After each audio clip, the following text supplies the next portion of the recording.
Welcome to The Other Dimension with the team, Damon Penny, Ben Winfield, and Louisa Brown. We guide you through the supernatural, the occult, and the unexplained, answering questions that will make you question your grip of reality, with special guests guiding you through everything from demons to divination, cryptids to crystals, religion to skeptics. We explore in depth the true meaning of the unexplained. So strap in, kick back, and enjoy as we enter the other dimension.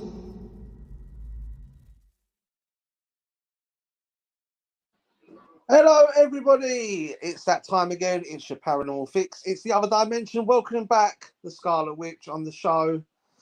Hey! How's everybody doing tonight? I hope you ain't all got sick off your trick-or-treating and gone and ate too much chocolate, because that's bad for your teeth and for your waistline, so don't do that.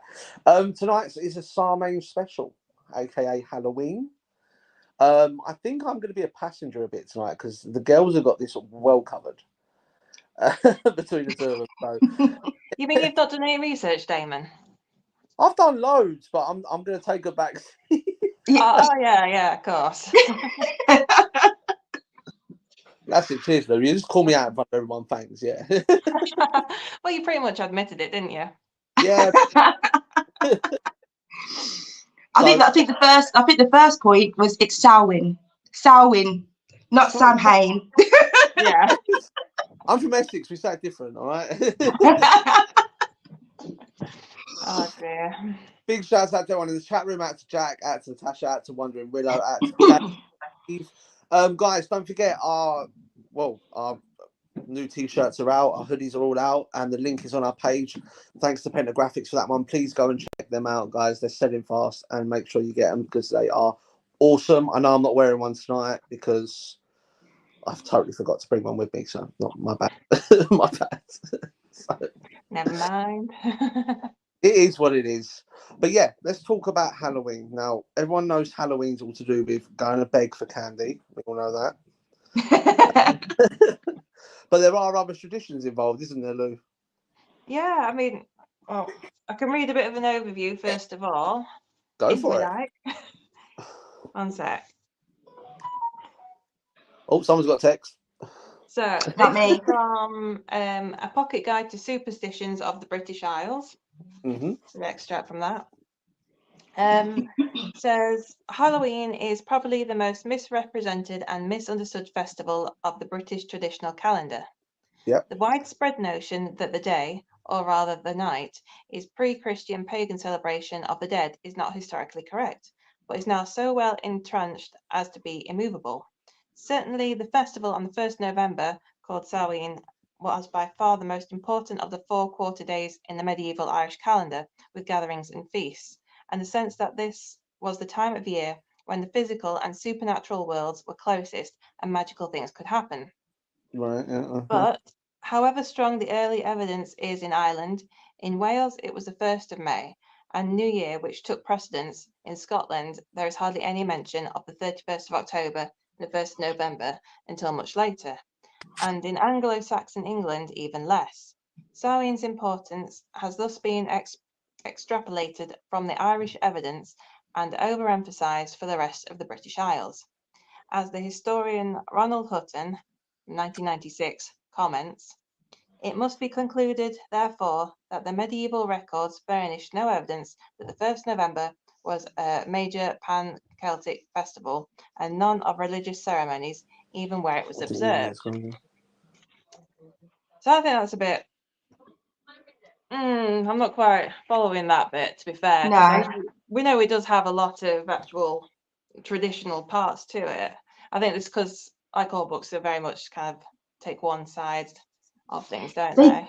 They do. I mean, I always say, like, when people are getting into even the craft, when you get a book, that book is written by somebody, which therefore it's an opinion of somebody. Yeah. So I always say cross-reference, because each book will finally say something different. But yeah. Yeah. But I mean, there's a lot of this that does hold true. You just got to take some bits and like, not quite sure on that bit, but other bits are more sort of factual. Goes on to say, on the other hand, it was a very important time of year in the Catholic Church. So I think that's the prospect that he's coming from, who wrote this book. Right. I'm keeping my mouth shut. Yes. Halloween is the eve of All Hallows or All Saints, the 1st November. Well, why do we Calm do down, around calm the down. 31st of October? Which, along with All Souls on the 2nd of November, constitute Hallowtide. These festivals were confirmed at these dates from about AD 800 to 1000, but later gradually coalesced around the night of the 31st of October and the 1st of November, and All Souls took the highest profile. The key element was that this was the time for commemoration of the departed faithful, and in particular the day when prayers could be said and bells could be rung, to get souls out of purgatory and into heaven. The connection between the dead and this time of year was thus a Christian invention. The reforming Protestant churches abolished these notions, but they continued in Catholic eras and the popular mind and tradition. When folklore records began to be made in the 18th and 19th centuries, the overwhelming features of Halloween were divination, usually love divination, and games. Few of these were reported as happening solely at this season, but those concerned with seasonal plants, apples, nuts, cabbages, were more in evidence than at any other times. Beyond the modern obsession with witches' hats and brooms, our view of the traditional Halloween has been heavily influenced by the catalogue of divinations so entertainingly provided by Robert Burns in his poem Halloween from 1786, and his basic accuracy is confirmed by other sources. Similar activities were still popular in Ireland over 150 years later. So he goes on to say that fortune telling has a place in all Halloween parties, and the fortunes are usually concerned with love and marriage. Girls used to veil mirrors and hope to see the face of a future husband when the veil was removed at midnight. Young men pulled cabbage stalks, kale runts, and from their size and the amount of earth which adhered to them, they foretold whether their future wives would be tall or short, rich or poor. I saw this done at a Halloween party a few years ago. The burning of nuts is still practiced. Couples place nuts in pairs on the hearth, and from their behaviour, they draw conclusions about their own future love life. So it's like a dark version of Valentine's Day. The burning of nuts. Yeah. The burning of nuts. That sounds like a Saw invention from the film. That doesn't. Definitely. Definitely. Gosh. From that whole passage, you can take the one thing that we've actually pulled from the olden times to now. The thing that stayed is we all know Halloween is the part where the veil is at its thinnest. Yeah. Yeah. That's one thing that seems to stick between all the sort of the old traditions and the new traditions. Yeah. Yeah. You know, it's definitely like we know there's those traditions involved. Like we'll talk about the whole jack-o'-lantern thing and the candies and that sort of thing, but the whole general idea is I always thought Halloween was an American celebration. I didn't know that it actually stemmed from England. If I'm honest. Yes. Ireland, from Ireland. Celtic. Yeah. Well, Yeah. I thought American. I just thought like because they really go OTT with Halloween, don't they? The Americans. Yeah, well, that is like Halloween, isn't it? How you think of it now. That's been more Americanized. No offense to Americans, but yeah, it's been very much bigger, brighter, bolder than its traditional like pagan origins. Yeah, That's yeah. right. But would you like to hear my? That's what I was about to say. It's really Yeah. more traditional, the Wiccan side of what Halloween is. Okay. So again, like it's like in Ireland, Celtic roots, origins, approximately, I could be wrong, it's about 2,000 years ago. And obviously back when it was farming culture and what have you. And they were very superstitious back then. So going right back, when it got to around October the 31st, they would start burning any residual animal bones, anything extra that they had surplus food or what have you back then. And it was a way of saying thank you to the gods and to ensure a fruitful harvest the following year. Now, originally, the reason where we got bonfire from was when they burnt all the animal remains from what the carcasses that were left, the bones. It was originally bone fire, and then that got shortened to bonfire that we now know today. All right. Yeah. What they used to do is in their homes, obviously they had hearths, however you pronounce it. They would put out all of their fires and then light it. All the townsfolk would light it from the flame of the bonfire. And that was to ensure good harvest the following year and good luck and prosperity and all of that. I mean, traditionally, they used to carve turnips, like a native fruit. And it's funny when you say being very Americanized, when Ireland, with I think it was due to the famine, a lot of the Irish emigrated to America. And in America, their native fruit, or what's native there, it was pumpkins. They had surplus pumpkins. And it was much easier to carve a pumpkin than it was a turnip, which is where, but obviously in America, they do things 10 times bigger and much more elaborate. And I love that. I think it's brilliant. But yeah, the carving came from to scare away, because the veil is thin, and it was believed that, you know, the veil is thin. So not only could the good spirits come back, ancestors, relatives, so could the not so friendly or the evil spirits that could come over as well. So they would traditionally dress up, wear masks, not like the ones we see today. These were actually a lot more creepy. If you look back at the old pictures, they were a hell of a lot creepier. And that was because they obviously feared those evil spirits crossing over also, and it was to keep them away, to keep their souls safe. And they'd put carved turnips at their doors to keep them away from the homes as well. But yeah, so I mean, it's the witches' New Year, the 31st of October. So that's technically our New Year from that point, because it's like the end of the mark of the 2 seasons, the in between. Yeah. But yeah. It does sort of make sense, because obviously when you talk about Halloween, you get the whole witches and broomsticks, and that seems to take precedence. So that's sort of like, when you said it's your New Year, that sort of makes sense. You know what I mean? Yeah. It sort of puts more of the emphasis on the Wiccan and the witchy side. To me, Halloween, from what we've gathered so far, it's just like a load of mishmash of all random stuff that has just been pushed together over centuries of celebration. You know? Yeah. But there are some like really cool traditions when you look at Halloween. Like the one that everyone always talks about, especially in this country, is trick or treating. Yeah. I mean, I don't know if you guys come from.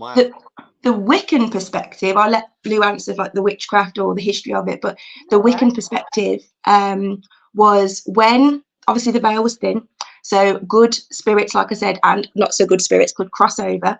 What they would do is they would leave offerings out on their doorsteps to appease the evil spirits, and that kind of got brought forward to this day and age. So when people come round, you give them a treat, as opposed to otherwise they would give you a trick or something, egg in your house or something like that, which we don't stand for on this show, but just saying.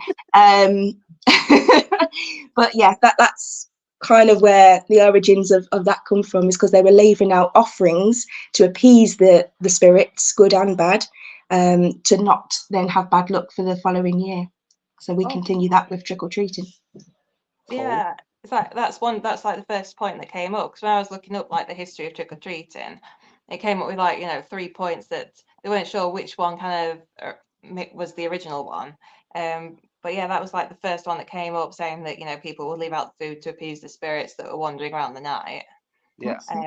The other one was the Scottish practice of guising, where children and poor adults would collect food and money from homes in returns for prayers for the dead. That was another one. And then another one I found was bell snickling, which is a German-American Christmas tradition where children would dress in costumes and call on neighbours to see if they could guess the identity of their disguise. The children were given food or treats if no one could guess their costume, and it's thought that was kind of moved from Christmas to Halloween. So there's a few different ones, but I go for like, sorry, I've just got an itch on my shoulder. That's all right. Yeah, I go for that one. There was another theory as well, actually, I learnt the other day. I don't know But apparently in America, now if there's any Americans watching, do feel free to correct or what have you.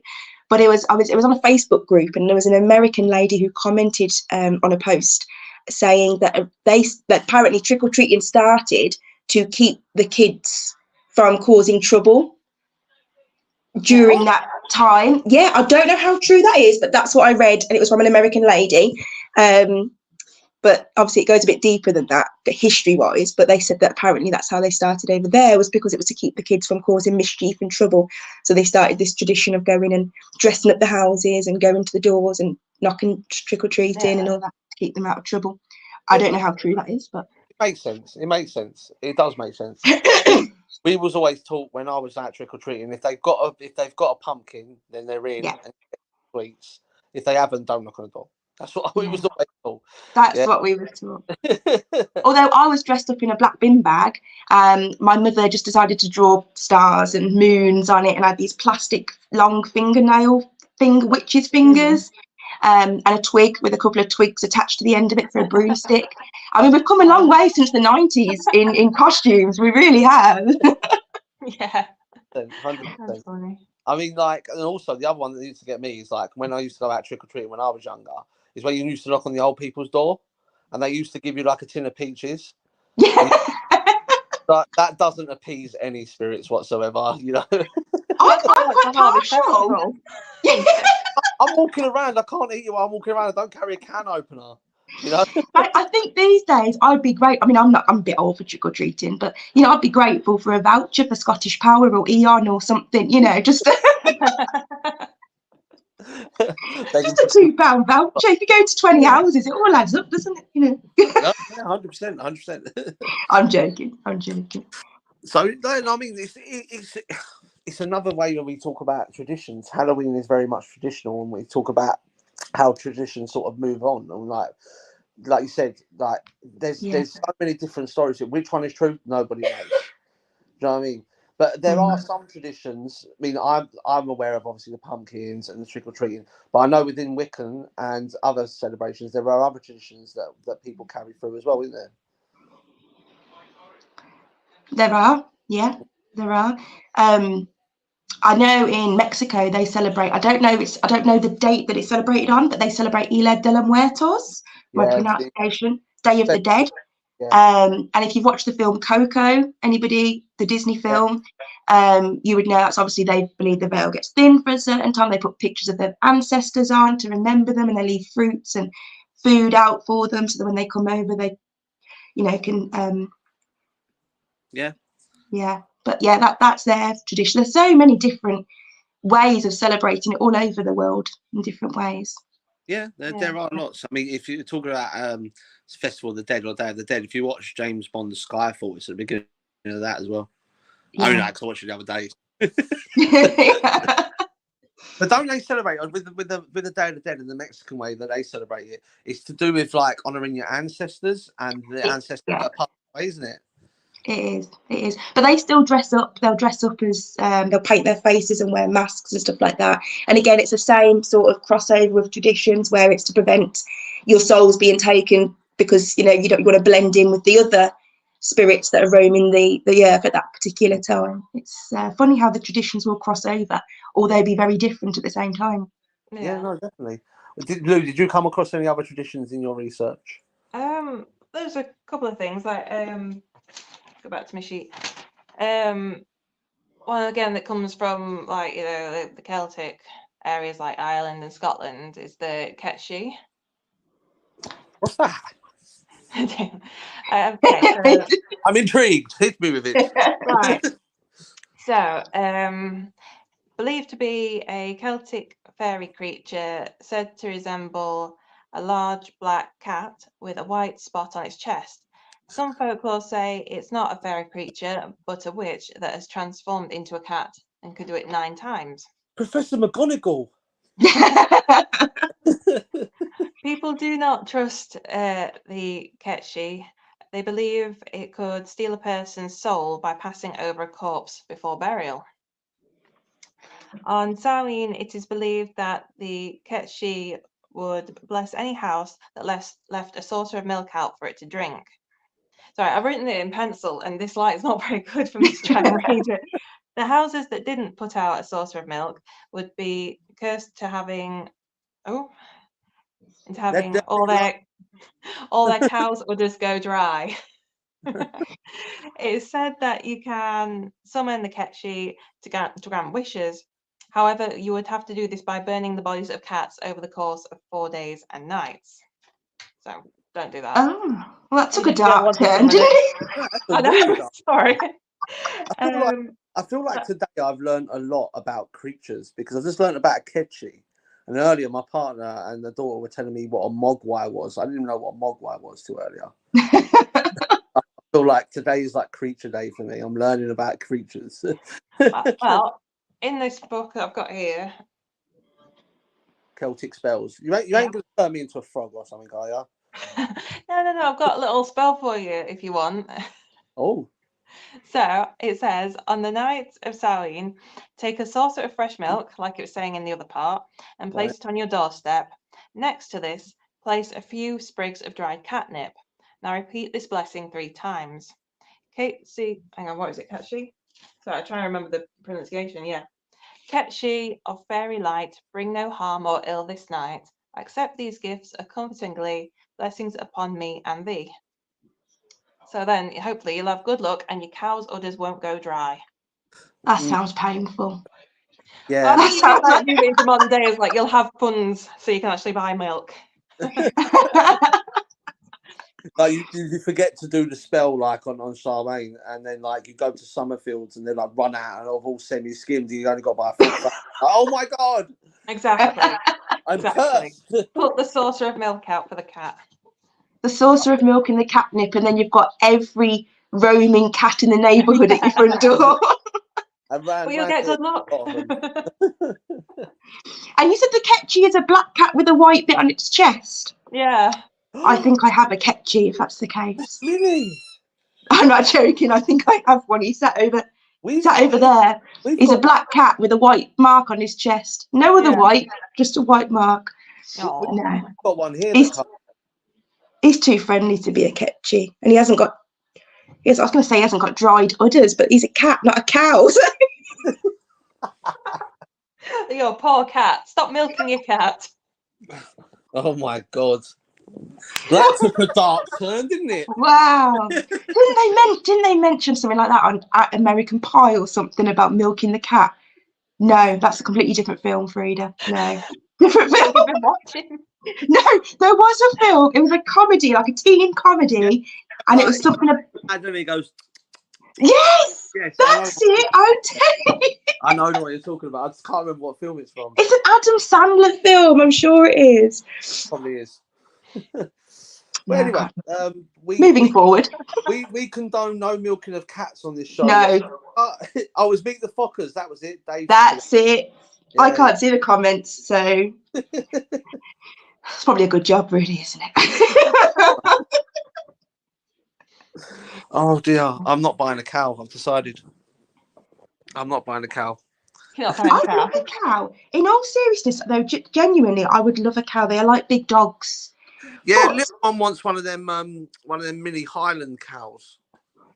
A mini Highland? I didn't know they did a mini Highland one. But they're called fluffy cows. I've just been told they're called mini fluffy. Oh, they sound cute. They are. But did you know the most dangerous animal for the UK is the cow? Is it really? Honestly, if you like Australia, they have like black widows and something really, really cool, big spiders, and we have the cow. Most deaths occur in the UK from the cow. If you watch the news at the moment, you'd probably believe that the XL bully is probably the most dangerous creature in the UK at the moment. So I'm not gonna start on that topic. I get very angered by that topic. Well, they reckon it's not the complete difference. They reckon the animal that is responsible for the most deaths in the world is a mosquito. Yes. Yeah. According to Google, that's right. Yeah. I spent a lot. No, it's true. It's true. So bringing it back round to the subject. Yeah. Freda, is there any particular spells that you do I was going to say, have you like put anything different on your altar at this time of year? So I went and purchased some mini pumpkins. They're actual pumpkins, but they're mini ones, different colours and types. And I shall be dressing my altar to seasonal cool foods, offerings, that sort of things. Yeah, I will be doing some like personal spells for myself, obviously being the new year. So I will be doing like a prosperity spell, a protection spell. I do have pictures of like my ancestors on the altar. So I will be doing like a welcoming to them. But I also, every Halloween, as I light a candle, and it's a safe place for spirits to pass through. That's what I do for myself. But like I do a protective bubble around the home first of all, but it's somewhere that, you know, spirits can come if they need someone to chill with, because I am weird like that. No, I've always been the same. Like living Come people. and have a cup of tea, you know.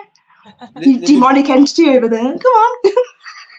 And yeah, no, it's I live in people my nerves. To take a leaf out of little one's book, like I get very easily peopled out.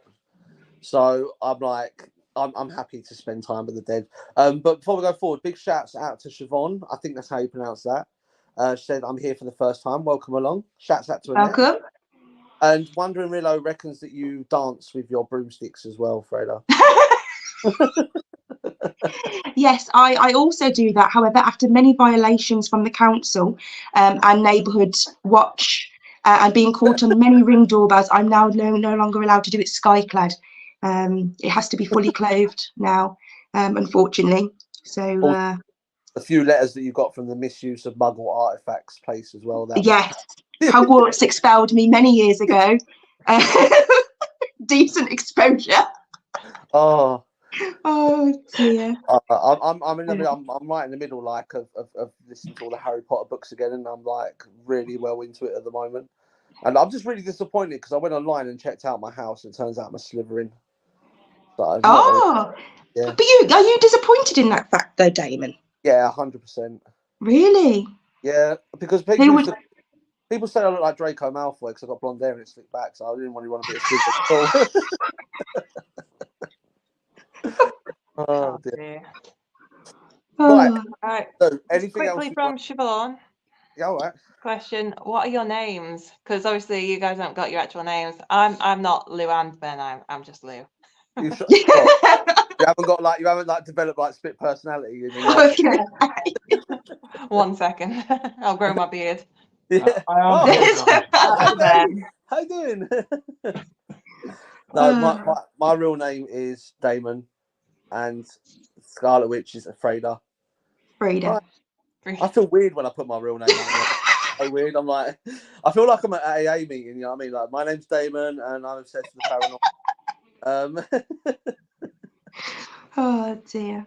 Oh, Shall we carry on? Shall we get back on topic? Yeah, let's carry on.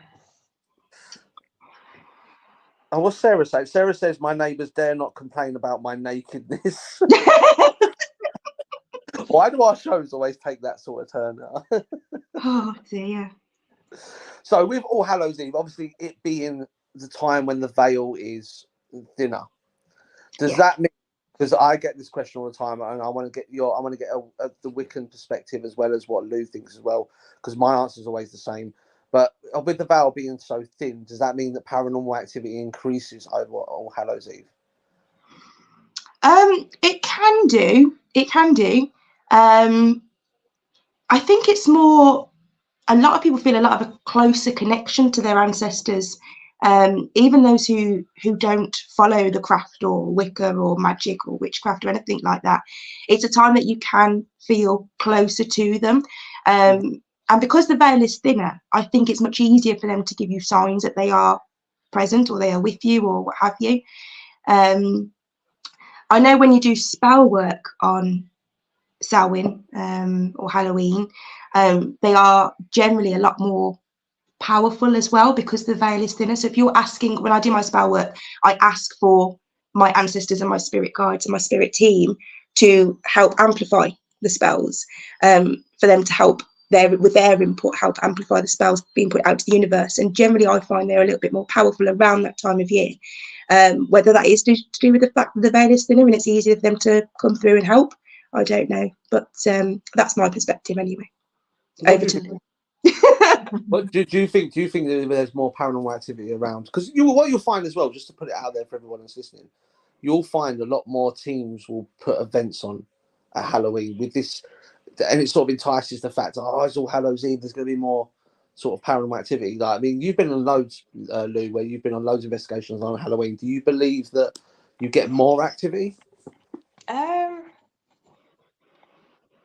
wouldn't personally. I wouldn't say there is any more activity on Halloween. I believe more along the lines of what Frida's saying, that it's more that your ancestors will tend to come to you more, and it's more for, again, divination wise. It's a great sort of time to do that, because I remember doing that when I was younger.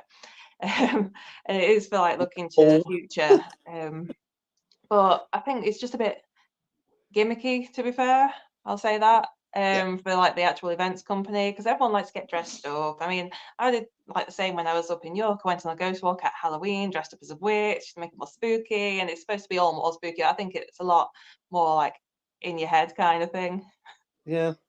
Yeah, I suppose I'd say the same thing to everybody. Like, whether the veil's thin or thick, it depends on your outlook of when you go on an investigation, because Yeah. it's all down to, if you're completely closed minded and you sit there and go, "No, nothing's going to happen. Don't believe in it." Just because it's Halloween doesn't mean it's going to increase your chances of experiencing something. So I More think, likely to have something in a storm, really, aren't you? With all the yeah, electrical energy going off. Yeah. yeah. I mean, I've had more paranormal activity happen during an electrical storm rather than just because it's the 31st of October. Mm. It's one of them things. It's a fallacy that people seem to follow a lot, and that's because it's obviously pumped out by mainstream media and a lot of the teams that Absolutely. are trying to sell venues and sell events out. They go, "Oh, it's Halloween, come along, come and speak to ghosts and stuff." But I don't think it's true at all, not at all. It's I think definitely what you're saying about the media. I mean, 100%. I mean, you think they release a lot of the horror films around Halloween on Netflix. They add all the Halloween movies around Halloween time. And if you think of all the films that they kind of release at that time as well, there are a lot of them are doing divination. They're doing Ouija boards in the film. They're doing, and it has been amplified because of the media, I think, Yeah, in that sense. 100%. And I'm not trying to blame paranormal teams for jumping on the bandwagon, because it makes sense. If you look at it from a marketing perspective, it does make sense. And they're just doing what anyone else would do normally. So this is not me having a dig at paranormal teams. My team used to do it. We always used to have the big Halloween event, like where it was at Kelvedon or Hellfire Club, or we used to do it all the time. So I'm not taking chunks out of paranormal teams at all. Also, I have noticed though that sort of a week or two after Halloween, it does go particularly quiet in locations in terms of, activity. I don't know if anyone else has found that. Because although I feel that there's not necessarily any more activity during Halloween, just the time after seems to go a little bit quieter. Yeah, no, I agree. But that could be people's mindset and outlook. Because I always like compare the paranormal to Miracle on 34th Street, where the less people that believed in Santa, the less power that he had. Yeah. And the more people that believe in the paranormal, the more things that happen. And it seems like after Halloween, everyone's done with all the spooky stuff, and they That's stop. a good analogy, actually, Dave. I like that. That's a good analogy. That's the way I've always looked at it. Sarah's just asked, but would an electrical storm thin the veil? It's not that it thins the veil. It's, you've got to remember, most paranormal activity is based around electromagnetic frequencies, so when you're having that electrical storm, it's increasing frequencies and increasing the magnetic The field. energy. Yes, they're able to feed more energy instead of taking it off of the people that are there. They've got it in the atmosphere instead. So just to answer that question. So, Lou, have we got any other things that we've sort of overlooked that you've got on your sheet? Let's have a look. I've got a few bits and bobs. I know we touched on like the pumpkin carving and stuff. Yeah. Have you heard of the guy called Stingy Jack? Oh, this is Yes. I know all about Stingy Jack. We like Stingy Jack. Well, I don't like Stingy Jack, but yeah. Well, he sounds like that guy that hangs around like down the town square. The local pub. Yeah, and just shouts swear words at you and throws Haribo at you because he's like completely off his head. Well, it's funny you say that, Dave. It's funny you say that. What? What have something here.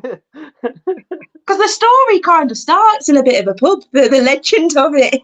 Right, who is Stingy Jack? He ain't that one that like Jack. What's his name? Off of Nightmare Before Christmas. Is he based on him?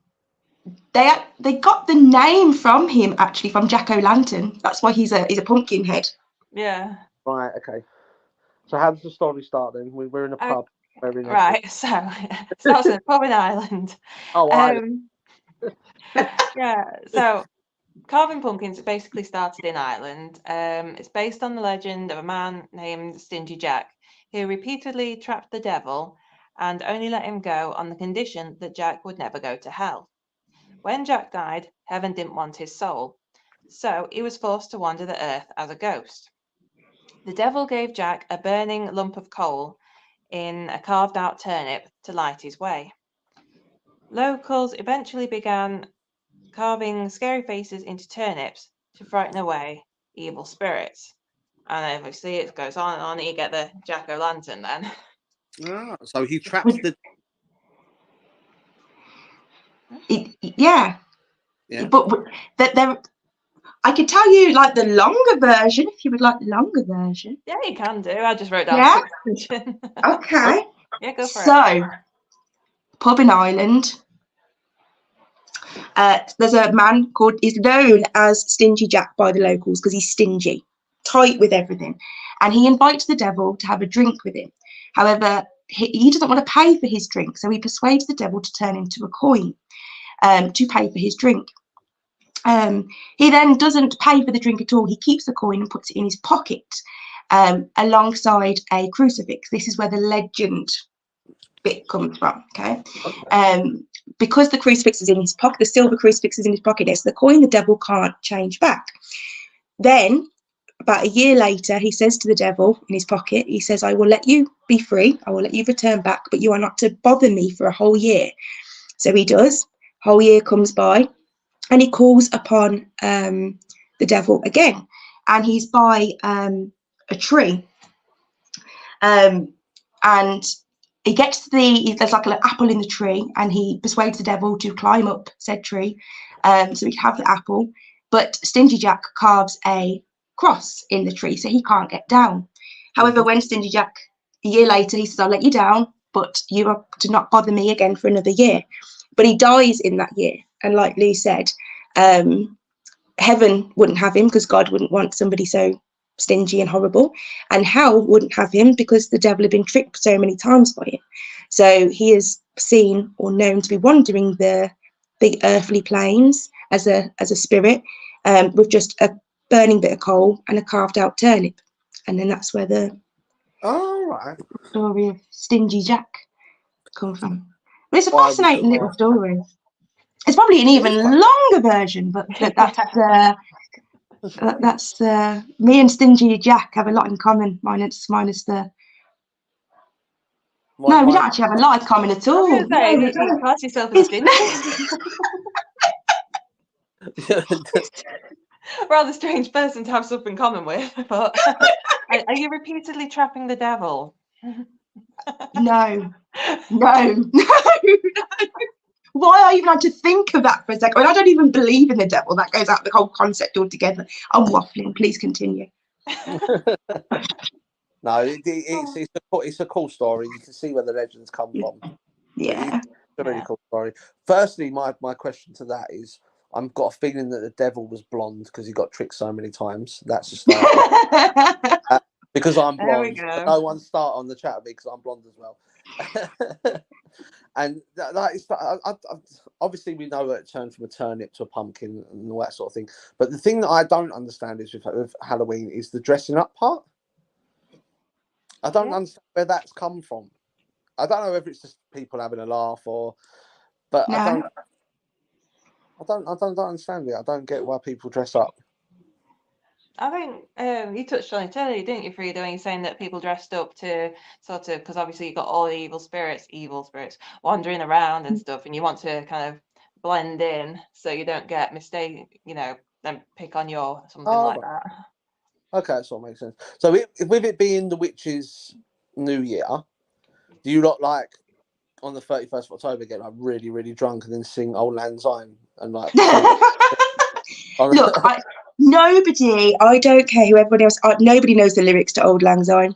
They will literally just hum the part, and then like every year it's the same thing. Old Lang Syne. It's the only part nobody knows. I don't care what anybody says, nobody knows it. But no, we don't do that. No, okay. Oh, I'm slightly disappointed, but there you go. You go on, Damon. You do it. What? You do it and film it. Go live.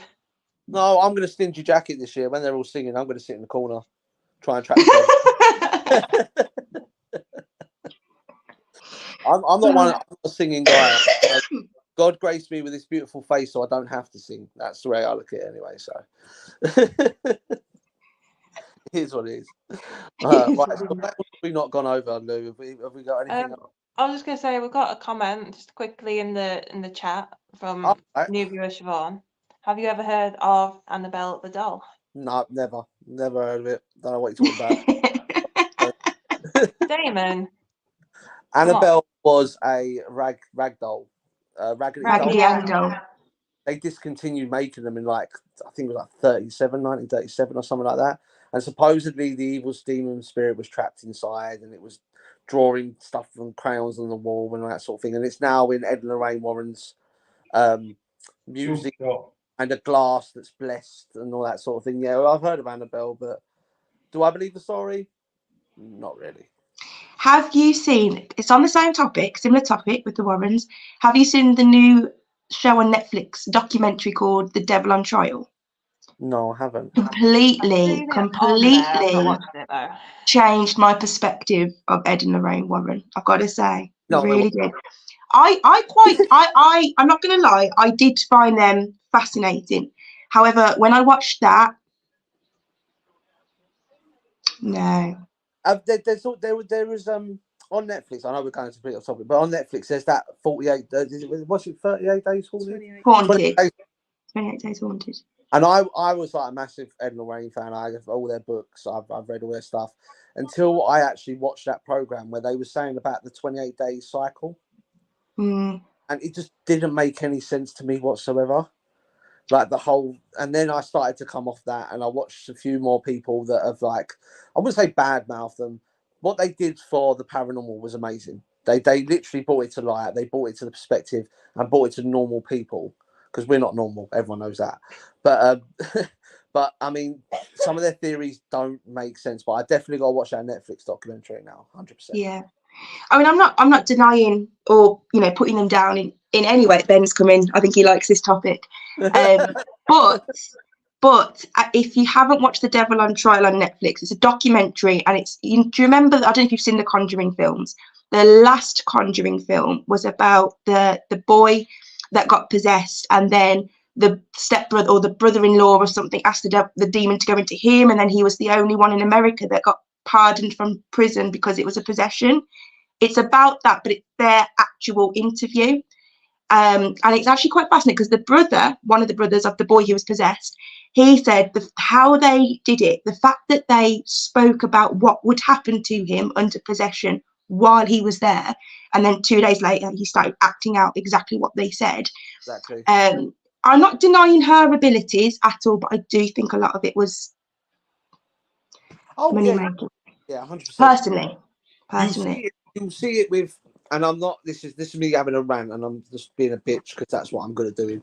You'll see it with a lot of people nowadays. A lot of paranormal investigators. They get a little bit of limelight, and they just sort of put all their morals to one side and start playing up for camera and doing things. Yeah. Look at Most Haunted. It's the most famous way of doing it. They started to get really recognised. They got 14 seasons, and then they got caught putting knives in chairs and faces. Rice around everywhere to make noises and stuff.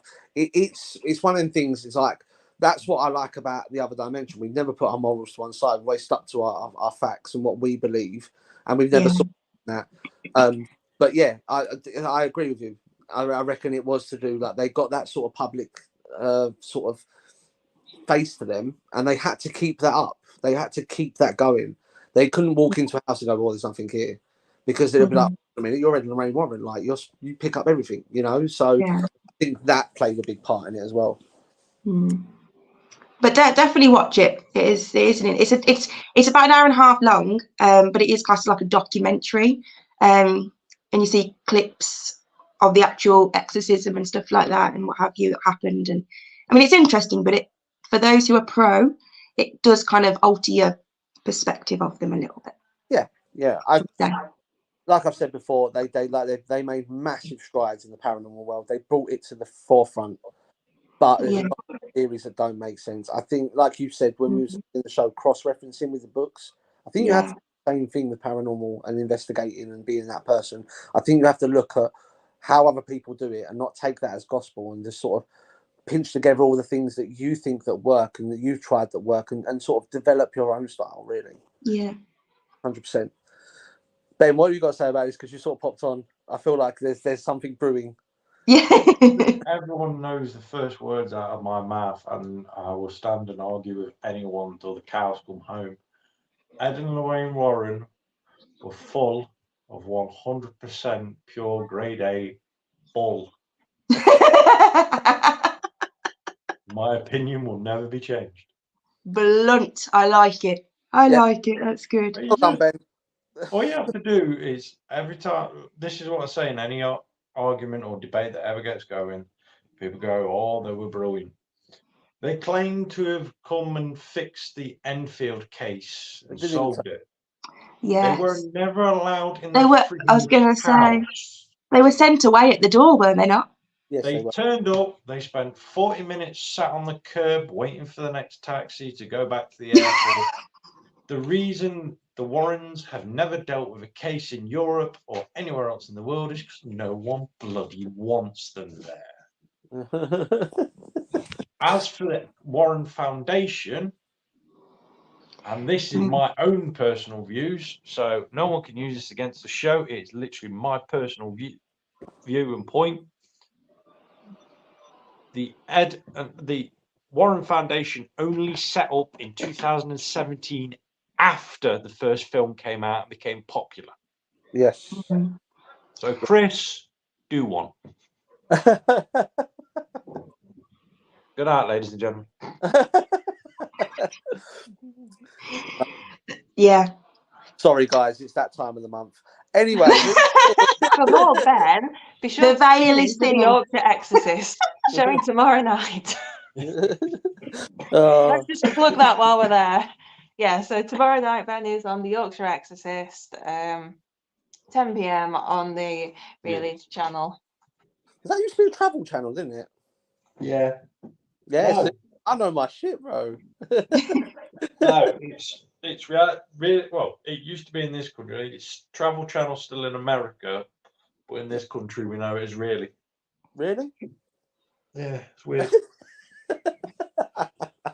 Oh dear. Oh, Great no. seeing Ian.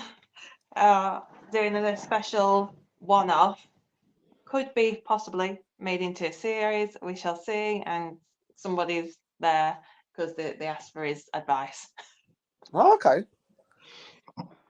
Oh, and also, guys, don't forget if you want to make some treats for this Halloween and you want to do a bit of baking, go back on the previous shows and make your eyeball cake pops with Lou. Okay? Yeah.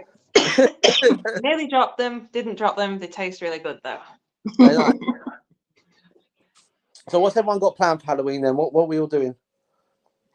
I'm taking my boy trick-or-treating. Wicked. And then I shall come home and probably do some little lone rituals and some things that I'd like to happen for the new year, but also letting go as well. Some of the stuff from past, anything negative that I've harboured onto this year, I'm going to be letting that go as well. And then looking forward to bringing positive. Really cool. What are you up to, Lou? Well, my daughter isn't here for Halloween. So I'll get some sweets in for the local village kids because it's a small village. Yeah. Yeah, I'll do that, and then might do a little ritual as well myself. Oh, cool. Cool. Because I take my little. This was it last year, the year before. Might have been last. No, it was last year. Because I took my little boy out for Halloween, but we decorate the porch and everything, so people come to knock. But obviously, I'm not in. So I left like a little plastic cauldron full of sweets. I left a little note, please take one per person. Anyway, I hadn't even got probably 2 houses up the road, and there's these 2 lads, and I watched them come up on their bikes. Nothing wrong with, you know, people out on their bikes, and they emptied the whole cauldron into their bag. I marched down that road like I don't run, but I marched that night, and I made them put all of them back, bar one each, and then they had to sit and listen to a 30-minute lecture on the history and origins of the traditions of Halloween. I've never seen 2 kids want to leave my presence so much as they did that night, but I hope they learned a lesson, and I bet I won't see them this year. Probably They'll be not. too terrified. They'll be too terrified. Well, they have to leave for some of the other kids, you know. It's not fair just to be greedy. No, it's not. And they'll get chased down by Stingy Jack if they've done that next time anyway. So Exactly. Me and him, we're like that, telling you. Halloween parade tomorrow, so I'm looking forward to that. It's my first one. Yeah, I'm dressing up as a chav from Harlow, Essex, so I think I'll pull that off quite well. Dressing up. Yeah, right. Yeah, you know. I've got the tattoos and everything now. I'll be all right. So yeah, but so when we talk about, so we've been speaking about Halloween all night. That's really cool. Is there anything else you missed, Lou?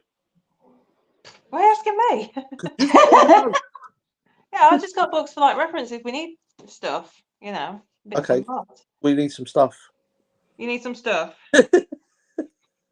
Some ancestors' spirits and those who have passed. We've already spoke about that. I know. I'm just throwing stuff at you now. Oh, okay. Okay. What else have we got? Pardon? Hold on, we've got some comments here. We can read some off actually. That's a good idea. Yeah. Wild Bill says, for Halloween, I'm going out terrorising the little kiddies. It's the only time I can do it without going to jail. Well done, Bill. Congratulations. You do, you boo. Annette says, I'm doing a mirror scrying, which I hope to video. Ooh. Nice. That's right up your street, and afraid of mirror scrying. Yes. Yeah. I like mirror scrying, yeah. Did anyone do like mirror scrying like when you were younger to like see who would be like your future husband or that kind of business, or the apple peelings? No, I didn't do that, but I was talking to, it was Wandering Willow and Dave. I don't know why I'm doing this, they're not down there, but I was talking to Wandering Willow. Under your desk. Oh, they just popped out from under. Yeah. No, no, I was Dave and Wandering Willow, who's more than likely in the chat. I was talking to this about the other day, and like, I was weird as a child as much as I'm weird as I am now. I didn't do mirror scrying for like who was going to be my future husband. I was asking for like bloody, you know, when he used to say Bloody Mary 3 times and she'd appear. Even she didn't appear for me. Nothing. Zilch. Nout. I was highly offended. Even she didn't bother turning up for me. You know. I never done mirror scrying. Not anyway. Not to see my future husband. I mean, my mum's already worrying about me because I watch a lot of bodybuilders on YouTube, so she's already slightly worried about me.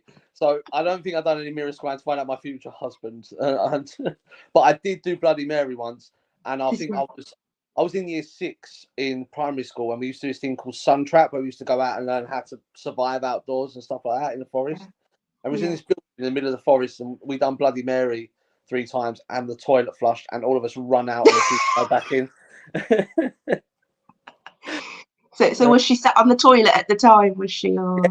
Like, oh, what are you disturbing me for? What are you doing? Oh yeah, Ronnie says even the Candyman. I remember Candyman. Yeah, that was. I like that film actually. Yeah, but that was the thing before the film come out. We always talk about Candyman before, and then the film come out, and I was like, oh my god, maybe it's true. Yeah. Candyman 3 times, yeah. Well, Night Siobhan, thank you for tuning in. I hope you come back soon. Charles finally made it live. Well done, Charles. Big up to you, mate. Well done. Yeah, so. Yeah. I was going to say, shall I just quickly read out some sort of other bits kind of associated with this time of year from like a witchcraft point of view? Yeah, if people want to just throw things on the roster or like things that are associated with the season. So I was going to say, obviously, you got pumpkins, apples, corn, gourds, fall flowers, dried leaves, crows, ghosts, cobwebs, broomsticks, cauldrons, bones, lanterns, candles, the moon. Don't they Um, do apple bobbing on Halloween as well? Yeah. Yeah. And donuts on a string. Donuts on a That's what strange. the hell? Have you never heard of that one? No. That's more my cup of tea. Not one of your 5 a day. I'd rather the donuts on a string. It's where the donuts are on a string. Your hands are tied behind your back, and you have to eat the donut off the string. It's a race against the other people who are also eating donuts off the string. I don't think I could. I love donuts, but I don't think I could do that. I don't think Coach would be too happy with me eating that many calories. So It's good fun. It's good fun. it sounds good. But then Yeah. apple bobbing is to do with witches and the fact that they're in the water. It's to do with, Dunking. yeah, I remember hearing that. Yeah. As well. So yeah. Another point, I was reading that, I didn't write this down, but I was reading about the whole apple bobbing. It was also to do with a Greek goddess. What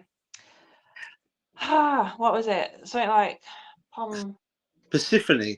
No, Pom something, I'm sure. Yeah, because obviously it's still sort of apples are still, well, coming to the end now on the trees. But it's something to do with this Greek goddess. Pomelo or something like that. Right. Okay. It's something to do with her. I was reading it. I didn't make a note of it. Should have done. Hindsight, big thing. I know. Oh no, Ben's found it. Oh, okay. The apple and its place in mythology can be traced back to the ancient Greek and Romans, where it was considered to be a potent symbol of the goddess Pomona and was depicted as being favoured by Venus. Hence, it's known as the love fruit. Oh. Yeah, the tradition of bobbing for apples goes back to at least to the Roman occupation of Britain, but it's not known for certain how this tradition started. It is surmised that the Romans brought with them the worship of Pomona, the goddess of fruit trees, orchards, and gardens to the British Isles. Kind of all blends. Everything's a bit of a mishmash from everywhere. Yeah. It's one of them. It's like the whole thing that we talk about on the show, the whole Chinese whispers theory, where it starts one way and it just grows bigger and bigger and bigger. And we're at the point now where kids are banging at your door or chucking eggs at it or putting stuff through your letterbox they shouldn't be. And if you don't give them sweets, so it's just another way of making money. It's true, they do. What's that? That's good. Oh, yeah, that's what she just said. That one. Yeah. Sorry, I've got a my historian is helping me out. But yeah, right. So look, we've come to the end of the show. Before we go any further, I want to thank you, Freda, for coming on tonight and helping us with all the wicked stuff. You're welcome. I've turned into a monk as well now. Yeah. I don't know what I'm going to be tomorrow. Oh. Big shout out to you for doing all the research, and out to Ben for causing controversy because we love it on the show. Do watch that thing on Netflix though. It's interesting. I'm definitely going to watch it. I am definitely going to watch it. Also, guys, don't forget to go and check out our merchandise now live on the Pentagraphics website. The link is on our Facebook page. Make sure you go and grab some cool designs up there. I think we've got to speak to Pentagraphics because we're going to do some more designs, and we at some point. I've been putting stuff together. I know I haven't been doing like the stuff for the show, but I have been putting some designs together and they look really awesome. So I will speak to them. Ben, Lou, you guys on Sunday? Yeah, you were going to be on, weren't you? Yeah, I'll be on Sunday. We're going to be talking about the next Paradox. Wicked. Did you do the grandfather one? Yes, we did do the grandfather one. We all ended up getting very confused. Hashtag potatoes. And Louis, you ain't out investigating because it's cold, isn't it? No, because it's cold. It's been cold. It's not that cold. It's cold for me, all right? I'm cold. I'm not going to lie. Don't forget as well, next Friday we have a guest. We have 2 guests coming on. They are friends of ours. They are the Boo Brothers. They will be coming on for a chat. Yeah, that's going to be quite cool because they're nuts, them two. They're absolutely mental. So they'll fit in, which is good. So anyway, guys, thank you for locking in. We have been The Other Dimension. And once again, thank you to Freda for joining us tonight and giving her Wiccan ways to the show. For us here at the studio, it's bye from me, and it's bye from Ben and Lou, and it's bye from Freda. And always remember, guys, if there's no other explanation, there is always the other dimension. Have a great weekend and enjoy your Halloween, everybody.